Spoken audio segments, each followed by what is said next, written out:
name is Bombshow. You're welcome to my it's Bombshow Television. Musha shows rikupisa. If you're new here, don't forget to channel.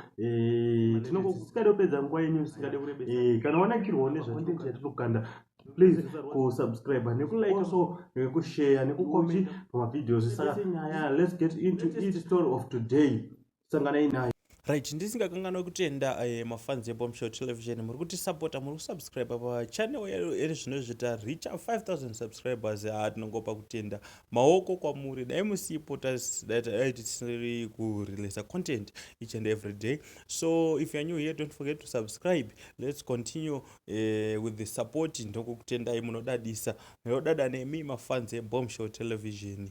Ndofunga kubva zvataona kubva maititi zvawarambana na tinashe maphosa vangubuda nevarume vakawanda vakasiyana but pane video randawana randoda kuratidza kuti mutaure in the comment section kuti tingati here vamurudo zvekare kana kutiwo zvanga zvezve video shooting chete, but vane varume vakambobuda vachitaurwa makuhwa akasiyana.